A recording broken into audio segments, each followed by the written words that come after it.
Balancing redox reaction by oxidation number change method part 2। Friends, इससे पहले balancing redox reaction पर एक और वीडियो भी मैं अपलोड कर चुकी हूँ, लेकिन आप तमाम फ्रेंड्स से ये रिक्वेस्ट है कि जो भी इजीली अंडरस्टैंड करना चाहते हैं बैलेंसिंग रिडॉक्स रिएक्शन को, तो इसके लिए ज़रूरी है कि आप जानें that what is the basic difference between oxidation and reduction and the rules for assigning oxidation number. So इसके लिए मैं ऑलरेडी अपने चैनल पर ये वीडियोज़ दोनों अपलोड कर चुकी हूँ। सो प्लीज़ आप हमारे चैनल डिजिटल केमिस्ट्री पर विजिट कीजिएगा और ये वीडियोस देखिएगा ताकि आप इजीली अंडरस्टैंड कर सकें balancing redox reaction by oxidation number change method. Balancing the chemical reaction by oxidation number change method में हम कंसीडर करते हैं एक केमिकल रिएक्शन जो कि आप स्क्रीन पर देख सकते हैं। मैग्नीज डाइऑक्साइड रिएक्ट कर रहा है HCl के साथ और एज अ रिजल्ट हमारे पास जो प्रोडक्ट फॉर्मेशन हो रही है that is manganese chloride plus chlorine plus water. चलिए जानते हैं कि किस तरीके से इस केमिकल रिएक्शन को हम इजीली बैलेंस कर सकते हैं by using oxidation number change method. इसके लिए हम फ्यू स्टेप्स को फॉलो करेंगे ताकि इजीली इस केमिकल रिएक्शन को हम बैलेंस कर सकें। Step 1, assign the oxidation number per atom of an element and write it over their symbol। सबसे पहले जो फर्स्ट स्टेप है हमारे पास कि तमाम जो एलिमेंट्स हमारे पास यहाँ पर मौजूद हैं इनके ऑक्सीडेशन नंबर को हम फाइंड आउट करके इनके ऊपर लिख देंगे। फर्स्ट वन जो हमारे पास है that is manganese dioxide. Manganese dioxide में क्योंकि मैग्नीज का ऑक्सीडेशन नंबर चेंज होता है, यही वजह है कि पहले हम ऑक्सीजन का ऑक्सीडेशन नंबर लिखेंगे ताकि हम इजीली मैग्नीज का ऑक्सीडेशन नंबर फाइंड आउट कर सके। क्योंकि ये एक कंपाउंड है, दैट्स वाई हमने ऑलरेडी जो rules for assigning oxidation number video में ये डिस्कस किया था कि जब कभी कोई भी कंपाउंड होता है तो उसका ओवरऑल ऑक्सीडेशन नंबर वो इक्वल होता है 0 के। यानी जो भी हमारे पास यहाँ पर ऑक्सीजन का ऑक्सीडेशन नंबर होगा उसके ऑपोजिट साइड में हमारे पास साइन में हमारे पास मैग्नीज का ऑक्सीडेशन नंबर होना चाहिए ताकि इनका सम जो हो वो इक्वल हो जाए 0 के। तो चलिए पहले हम फाइंड आउट करते हैं मैग्नीज डाइऑक्साइड में ऑक्सीजन का ऑक्सीडेशन नंबर। जैसे कि ऑलरेडी हम rules for assigning oxidation number video में डिस्कस कर चुके हैं कि जो हमारे पास ऑक्सीजन होता है इसका यूजुअली ऑक्सीडेशन स्टेट जो होता है दैट इज -2।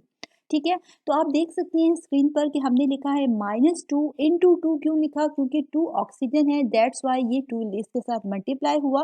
टोटल जो हमारे पास ऑक्सीडेशन स्टेट जो बनेगा ऑक्सीजन का that is -2 into 2 equal to -4।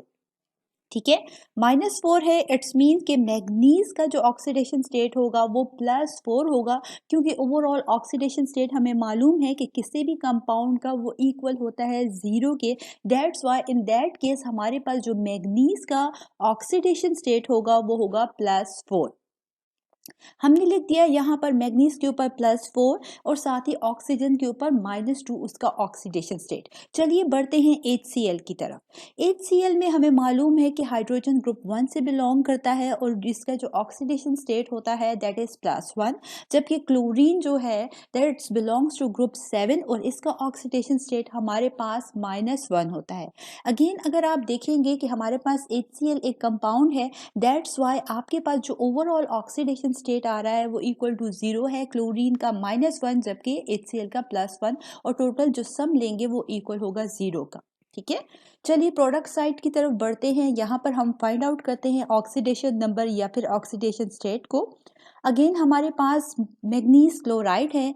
Manganese chloride में हम पहले मालूम करेंगे क्लोरीन का ऑक्सीडेशन स्टेट ताकि हम इजीली मैग्नीज की ऑक्सीडेशन स्टेट को यहाँ पर फाइंड आउट कर सके। ठीक है, मैग्नीज की क्यों नहीं मालूम कर रहे? क्योंकि इसकी वेरिएबल ऑक्सीडेशन स्टेट होती है, दैट्स वाई क्लोरीन के जरिए हम मैग्नीज की ऑक्सीडेशन स्टेट को फाइंड आउट करेंगे। जैसे कि ऑलरेडी मैंने अभी बात की कि हमारे पास कोई भी कंपाउंड, जैसे कि यहाँ पर अगेन मैग्नीज क्लोराइड जो है ये कंपाउंड है और इसका जो सम होगा ऑक्सीडेशन स्टेट का वो इक्वल होगा 0 के। यही वजह है कि हम इजीली इसकी ऑक्सीडेशन स्टेट को फाइंड आउट कर सकते हैं क्लोरीन की ऑक्सीडेशन स्टेट से। क्लोरीन जो कि ग्रुप 7 से बिलोंग करता है और हम जानते हैं कि जो हेलोजेंस होते हैं इनका ऑक्सीडेशन स्टेट कॉमनली यह यूजुअली -1 होता है। ठीक है, तो आप देख सकते हैं स्क्रीन पर कि हमारे पास क्लोरीन के नीचे -1 × 2 लिखा है। ये 2 क्यों लिखा है? क्योंकि हमारे पास यहाँ 2 क्लोरीन के एटम्स हैं और इसको हमने मल्टीप्लाई किया है -1 जो कि क्लोरीन का हमारे पास ऑक्सीडेशन नंबर या फिर ऑक्सीडेशन स्टेट है और ये इक्वल हो जाता है हमारे पास -2 के। ठीक है, और हमें मालूम है कि हमारे पास जो कोई भी हमारे पास क्लोरीन का ऑक्सीडेशन स्टेट आएगा ऑपोजिट साइन के साथ हमारे पास मैग्नीज का ऑक्सीडेशन स्टेट आएगा। तो -2 क्योंकि क्लोरीन का है, दैट्स वाई +2 यहाँ पर मैग्नीज का ऑक्सीडेशन स्टेट होगा और आप देख सकते हैं +2 -2 इक्वल होता है 0 के। सो यहाँ पर मैग्नीज क्लोराइड क्योंकि एक कंपाउंड है, दैट्स वाई इसका ओवरऑल ऑक्सीडेशन स्टेट 0 आएगा।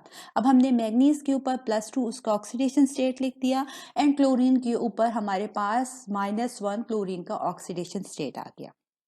ठीक है, और जब कभी भी हम कोई ऑक्सीडेशन स्टेट को फाइंड आउट करते हैं किसी कंपाउंड में या आयन में तो तमाम जो एलिमेंट्स या एटम्स होते हैं उनके दरमियान प्लस साइन लगाते हैं। दैट्स वाई यहाँ पर मैंने प्लस साइन लगाया है। ठीक है, साथ ही हमारे पास अब है क्लोरीन का मॉलिक्यूल।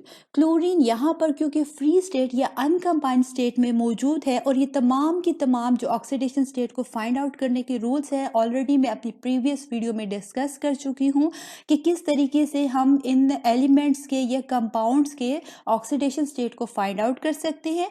अगर आपने ये जानना है तो प्लीज़ ज़रूर हमारे चैनल डिजिटल केमिस्ट्री पर विजिट कीजिएगा और rules for assigning oxidation state video को देखिएगा। तो यहाँ पर क्लोरीन की क्योंकि हम बात कर रहे हैं जो कि फ्री एलिमेंट है, दैट्स वाई यहाँ पर हमारे पास जो है इसका ऑक्सीडेशन स्टेट 0 होगा। नेक्स्ट हमारे पास है वाटर। वाटर की अगर बात की जाए वाटर में हमारे पास हाइड्रोजन एंड ऑक्सीजन है। हाइड्रोजन पे हमें मालूम है कि +1 चार्ज होता है। ठीक है, हाइड्रोजन क्योंकि 2 हाइड्रोजन के एटम्स है, हाइड्रोजन का मॉलिक्यूल है, दैट्स वाई +1 जो है हाइड्रोजन की ऑक्सीडेशन स्टेट को मल्टीप्लाई किया है 2 के साथ प्लस फिर हमारे पास ऑक्सीजन की जो ऑक्सीडेशन स्टेट होती है दैट इज -2। तो हमारे पास +2 वाटर क्योंकि एक कंपाउंड है दैट्स वाई अगेन जो ओवरऑल ऑक्सीडेशन स्टेट होगी किसी भी कंपाउंड की और यहाँ पर वाटर की भी वो इक्वल होती है 0 के। तो आप देख सकते हैं +2 -2 = 0 है। अब तमाम की तमाम ऑक्सीडेशन स्टेट को हम लिख देंगे वाटर के ऊपर, हाइड्रोजन की +1 एंड ऑक्सीजन की -2 ऑक्सीडेशन स्टेट को लिख दिया। ठीक है, स्टेप 1 हमारा कंप्लीट हो गया। चलिए बढ़ते हैं स्टेप 2 की तरफ। Identify the elements undergoing a change in oxidation state. अब हम यहाँ पर आइडेंटिफाई करेंगे इस केमिकल रिएक्शन में कि कहाँ पर हमारे पास ऑक्सीडेशन नंबर या फिर ऑक्सीडेशन स्टेट इंक्रीज या डिक्रीज हो रही है। तो आप देख सकते हैं जैसे कि इस केमिकल रिएक्शन में कि क्लोरीन चेंज कर रहा है अपनी ऑक्सीडेशन स्टेट को। यहाँ पर रिएक्टेंट साइड पर इसकी ऑक्सीडेशन स्टेट है -1 जबकि प्रोडक्ट साइड पर ये चेंज हो रही है 0 में। क्यों चेंज हो रही है -1 से 0? ये इंक्रीज हो रही है इसकी ऑक्सीडेशन स्टेट क्योंकि यहाँ पर क्लोरीन ने एक इलेक्ट्रॉन को लूज किया है, दैट्स वाई इसकी ऑक्सीडेशन स्टेट इंक्रीज हो रही है। और हम जानते हैं कि जब कभी कोई भी एटम इलेक्ट्रॉन को लूज करता है so this is called oxidation. साथ ही अगर बात की जाए increase in oxidation state also define करता है ऑक्सीडेशन को। ये हम ऑलरेडी डिस्कस कर चुके हैं जब हमने वीडियो बनाई थी that is the difference between the oxidation and reduction. वहाँ पर हमने ये डिस्कस किया था कि हमारे पास लॉस ऑफ इलेक्ट्रॉन रिप्रेजेंट करते हैं ऑक्सीडेशन को, साथ ही increase in the oxidation number भी रिप्रेजेंट करता है ऑक्सीडेशन को। तो यहाँ पर आप देख सकते हैं कि क्लोरीन क्योंकि एक इलेक्ट्रॉन को लूज कर रहा है दैट्स वाई इसकी ऑक्सीडेशन स्टेट -1 से 0 में इंक्रीज हो रही है जो कि रिप्रेजेंट करती है ऑक्सीडेशन को। ठीक है। साथ ही अगर बात की जाए रिडक्शन की, तो यहाँ पर आप देख सकते हैं रिएक्टेंट साइड पर कि मैग्नीज जो कि हमारे पास मैग्नीज डाइऑक्साइड मॉलिक्यूल में क्या हो रहा है, इसकी ऑक्सीडेशन स्टेट +4 है, जबकि प्रोडक्ट साइड पर इसकी ऑक्सीडेशन स्टेट डिक्रीज हो रही है +2 में। So this decrease in the oxidation state क्यों हो रही है? Due to the gain of the 2 electrons, क्योंकि मैग्नीज ने 2 इलेक्ट्रॉन्स को गेन किया है, दैट्स वाई इसकी ऑक्सीडेशन स्टेट डिक्रीज हो रही है। और बाय डेफिनेशन जब कभी कोई भी एटम इलेक्ट्रॉन्स को गेन करता है, so this is called the reduction. और साथ ही अगर बात की जाए decrease in the oxidation state also represent करता है रिडक्शन को। तो यहाँ पर मैग्नीज जो हो रहा है रिड्यूस हो रहा है due to the gain of the 2 electrons की वजह से। ठीक है। थर्ड स्टेप है हमारे पास draw a bridge between the same atoms undergoing a change in oxidation number. अब यहाँ पर हम ब्रिज ड्रॉ करेंगे कि जहाँ पर ऑक्सीडेशन हो रही है और रिडक्शन हो रही है, उसके लिए हम ब्रिज ड्रॉ करेंगे। अब यहाँ पर आप देख सकते हैं अपनी स्क्रीन पर कि हमारे पास जो है HCl plus manganese dioxide plus HCl reactant side पर लिखा है। ठीक है। जबकि प्रोडक्ट साइड पर हमारे पास manganese chloride plus chlorine plus water लिखा हुआ है। ठीक है। हमने यहाँ पर देखा कि हमारे पास जो मैग्नीज है, क्योंकि वो इलेक्ट्रॉन को गेन कर रहा है, दैट्स वाई 2 इलेक्ट्रॉन की गेन करने के बाद मैग्नीज की ऑक्सीडेशन स्टेट +4 से +2 में कन्वर्ट हो रही है। Decrease in the oxidation state represent करता है रिडक्शन को। और ये क्यों डिक्रीज होती है? क्योंकि ये इलेक्ट्रॉन्स को गेन करता है। दूसरी तरफ अगर बात की जाए क्लोरीन की HCl में, क्योंकि क्लोरीन ने हमारे पास -1 से चेंज किया अपनी ऑक्सीडेशन स्टेट को 0 में, इट्स मीन्स ये रिप्रेजेंट कर रहा है लॉस ऑफ द इलेक्ट्रॉन को। और लॉस ऑफ इलेक्ट्रॉन की वजह से इसकी इंक्रीज ही हुई है ऑक्सीडेशन स्टेट, और ये रिप्रेजेंट करता है ऑक्सीडेशन को। यहाँ पर हमने ऑक्सीडेशन एंड रिडक्शन दोनों के लिए ब्रिज ड्रॉ कर ली। लेकिन अगर आप देखेंगे कि हमारे पास यहाँ पर एक HCl की बजाय 2 टाइम्स हमने HCl लिखा है, वो क्यों? क्योंकि जब देखा गया इस केमिकल रिएक्शन में कि हमारे पास कुछ क्लोरीन के एटम्स जो थे वो चेंज कर रहे थे अपनी ऑक्सीडेशन स्टेट को फ्रॉम -1 टू 0, लेकिन जबकि कुछ ऐसे भी क्लोरीन के एटम्स थे जिनकी ऑक्सीडेशन स्टेट -1 में रिटेन रही, वो चेंज नहीं हुई, दोनों साइड पर HCl के केस में भी और प्रोडक्ट साइड पे मैग्नीज क्लोराइड के केस में भी। दैट्स वाई यहाँ पर HCl को ट्वाइस लिखा गया ऑन लेफ्ट हैंड साइड पर।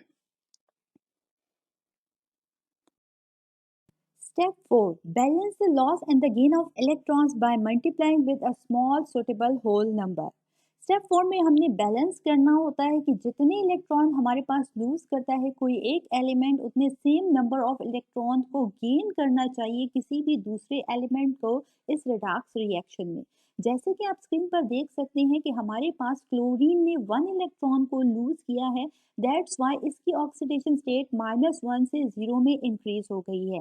जबकि दूसरी तरफ अगर मैग्नीज की बात की जाए तो मैग्नीज की ऑक्सीडेशन स्टेट +4 से डिक्रीज हो रही है +2 में, इट्स मीन्स ये रिप्रेजेंट कर रहा है हमारे पास गेन ऑफ 2 इलेक्ट्रॉन्स को। तो यहाँ पर आप देख सकते हैं कि हमारे पास 1 इलेक्ट्रॉन क्लोरीन ने लूज किया, जबकि 2 इलेक्ट्रॉन्स मैग्नीज ने गेन किए। तो यहाँ पर कोई बैलेंस नहीं मौजूद loss and the gain of electrons के दरमियान, दैट्स वाई इसको हम बैलेंस करने के लिए कोई भी ऐसा स्मॉल होल नंबर लेंगे जिसके जरिए हम loss and the gain of electrons को बैलेंस कर सकें। अब यहाँ पर हमने क्लोरीन को बैलेंस करने के लिए आप देख सकते हैं अपनी स्क्रीन पर कि -1e के साथ, जो कि रिप्रेजेंट कर रहा है लूज ऑफ द 1 इलेक्ट्रॉन्स को, मल्टीप्लाई किया है 2 के साथ। 2 एक ऐसा होल नंबर है जिसको मल्टीप्लाई करने से हमारे पास loss and the gain of electrons इस इक्वेशन में बैलेंस हो जाएंगी। दैट्स वाई आप देख सकते हैं कि हमारे पास -2e रिप्रेजेंट करता है लॉस ऑफ द 2 इलेक्ट्रॉन्स को, जबकि +2e जो है मैग्नीज के ऊपर रिप्रेजेंट करता है गेन ऑफ द 2 इलेक्ट्रॉन्स को। तो अब 2 इलेक्ट्रॉन्स क्लोरीन ने लूज किए, जबकि दूसरी तरफ मैग्नीज ने 2 इलेक्ट्रॉन्स को गेन किया। और आप देख सकते हैं कि loss and the gain of electrons को बैलेंस कर लिया हमने एक स्मॉल सुटेबल होल नंबर जो कि 2 है उसके जरिए। ठीक है। अब यही जो नंबर हमने ऐड किया है इसको एज अ कोएफिशिएंट भी हम यहाँ पर ऐड करेंगे जहाँ पर हमने इलेक्ट्रॉन को बैलेंस करने के लिए यूज़ किया है। सो यहाँ पर हमने क्लोरीन जो है HCl में मौजूद इसको बैलेंस करने के लिए यूज़ किया है। दैट्स वाई आप देख सकते हैं कि रेड कलर से 2 जो है रिप्रेजेंट कर रहा है कि इस इक्वेशन में भी हमने इस 2 को ऐड कर दिया है। सो अब जो कोएफिशिएंट हमने यहाँ पर इस पॉइंट में इक्वेशन में ऐड करते हैं वो इसके बाद चेंज नहीं होता। ठीक है। स्टेप 5 की तरफ हम बढ़ते हैं। स्टेप 5 है balance the rest of the equation by inspection method. Balance the atoms other than oxygen and hydrogen first. अब इसके बाद हम क्या करते हैं कि इसके बाद इंस्पेक्शन मेथड के जरिए हम इक्वेशन को बैलेंस करते हैं other than oxygen and hydrogen के अलावा। सबसे फाइनल स्टेप है जो कि है step 6, balance oxygen atom and finally hydrogen atom. Last step जो है हमारे पास उसमें हम बैलेंस करते हैं सबसे पहले ऑक्सीजन की एटम्स को और फाइनली हाइड्रोजन के एटम्स को। जैसे कि आप इस इक्वेशन में देख सकते हैं कि हमारे पास जो है रिएक्टेंट साइड पे ऑक्सीजन जो है मैग्नीज डाइऑक्साइड में 2 ऑक्सीजन मौजूद हैं, जबकि प्रोडक्ट साइड पर हमारे पास जो है वाटर में मौजूद ऑक्सीजन 1 ऑक्सीजन मौजूद है। सो हम यहाँ पर बैलेंस करने के लिए प्रोडक्ट साइड में 2 जो है कोएफिशिएंट यूज़ कर रहे हैं जो कि रेड कलर से मैंने रिप्रेजेंट किया है। और इस तरीके से हम reactant and the product side दोनों साइड पे ऑक्सीजन को बैलेंस कर लिए बाय एडिंग 2 विद वाटर के साथ। फाइनली हमने हाइड्रोजन को बैलेंस करना है। रिएक्टेंट साइड पर हमारे पास 2 and 2 4 हाइड्रोजन मौजूद है। प्रोडक्ट साइड में अगर वाटर में देखेंगे 2 H2O 4 हाइड्रोजन मौजूद हैं जो कि ऑलरेडी बैलेंस है। और इस तरीके से हमने बैलेंस कर लिया इस रिडॉक्स रिएक्शन को by using oxidation number change method.